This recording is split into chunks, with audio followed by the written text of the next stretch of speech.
El objetivo de esta tutorial versa sobre Nietzsche y las mujeres. No vamos a hablar en ella de cosas biográficas relativas a Nietzsche. Vamos a hablar concretamente de la filosofía de Nietzsche.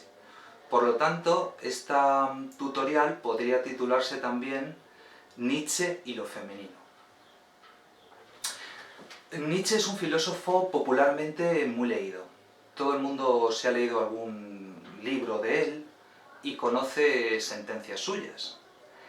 Una de las sentencias más conocidas de la filosofía de Nietzsche es esa que dice, o que nos dice, que Dios ha muerto. Nietzsche es de esta manera el filósofo de la muerte de Dios. Y que Nietzsche sea el filósofo que anuncia esta verdad, lo hace también, lo hace ser el primer filósofo que piensa filosóficamente la feminidad. Hasta Nietzsche, quitando el caso de Platón, los filósofos no se habían ocupado de esta cuestión, y si lo habían hecho, lo habían solucionado con el trámite de la misoginia o el desprecio.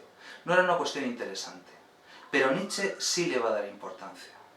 Nietzsche va a decir de sí mismo que será el primer psicólogo del eterno femenino. Y esto no es por casualidad. No es por casualidad que la mujer sea objeto de reflexión filosófica cuando se proclama que Dios ha muerto. Y esto lo veremos seguidamente.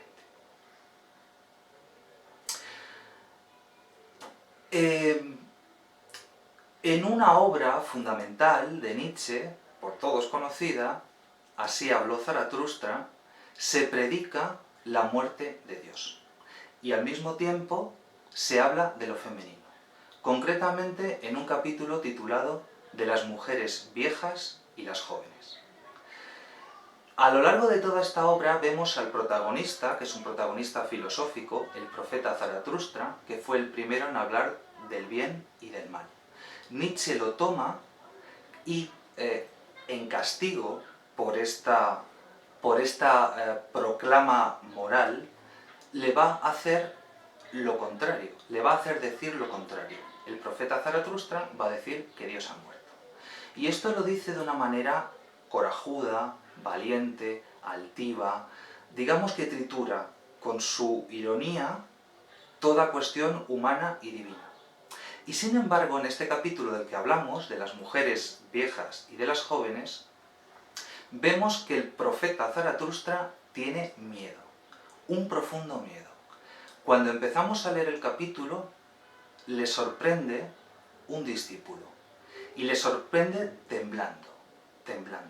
Cuando le dice ¿por qué tiembla?, el profeta Zaratustra le cuenta a su discípulo que es porque acaba de hablar con una anciana, y le ha dado una verdad que lo ha dejado tiritando. ¿Cuál es esta verdad de la anciana?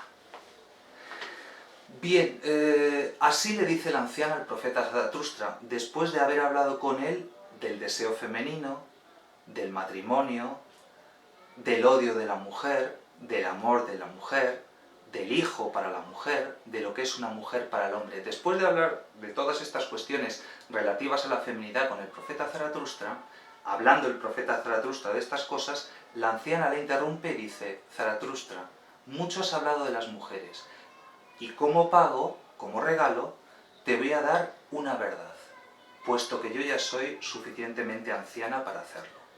Y es una verdad tan tremenda que si no la envuelves bien y no le tapas la boca, chillará mucho. Le dice el profeta Zaratustra: dime esa verdad. Y la anciana le dice: Zaratustra, ¿vas con mujeres? No olvides el látigo. Claro, esta sentencia, lógicamente, no hay por dónde cogerla. De hecho, nosotros le pondríamos otra fundamental. Cuando vayas con mujeres, no te olvides de la palabra. Esta sentencia revela, no obstante, pese a su brutalidad, dos características muy importantes de la filosofía de Nietzsche. En primer lugar, la primera de ellas sería el temor a lo femenino. Un temor que el propio Nietzsche tuvo en vida.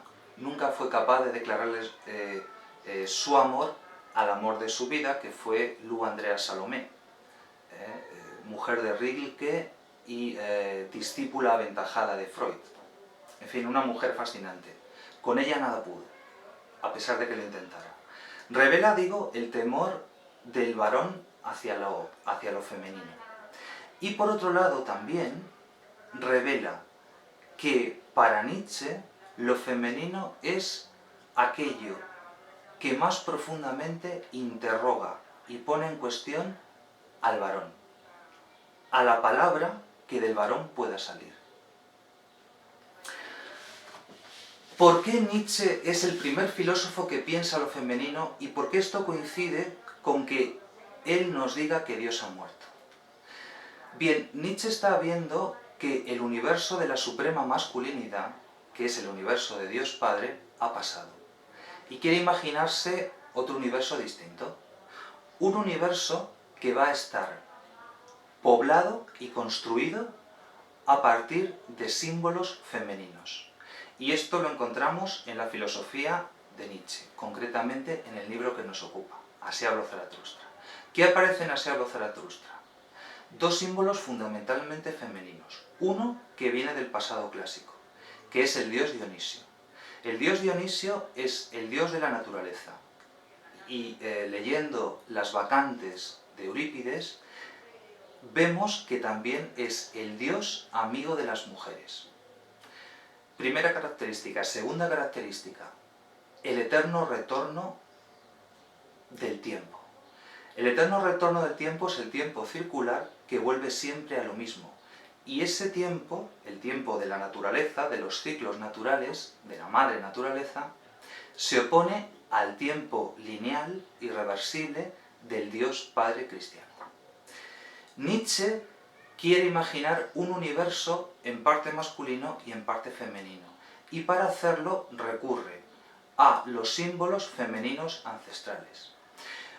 Pero hay algo más importante todavía dentro del puesto y del lugar que ocupa la feminidad para Nietzsche. Y es que probablemente sea el deseo femenino aquello que más puntúa lo que dice el varón, el filósofo, el profeta varón, en función de su deseo. Es decir, el deseo femenino va a ser el que puntúe y valore si lo que dice el varón filósofo es verdad o mentira. Y esto se lo reconoce Nietzsche. De esta manera se juntan en el pensamiento de Nietzsche de lo femenino dos características, como hemos visto. Una, el miedo, en función de que el discurso masculino siempre estará puesto en tela de juicio y juzgado por el deseo femenino, que es una prueba muy difícil de pasar, y segunda, porque la propia feminidad le da a Nietzsche los argumentos y los atributos para reconstruir un universo nuevo más allá del bien y del mal de la moral del cristianismo. Estas son las influencias que lo femenino tienen en la filosofía de Nietzsche. Influencias que podemos entender como la influencia no reconocida y oculta, pero el espíritu oculto que guía la filosofía revolucionaria de Friedrich Nietzsche.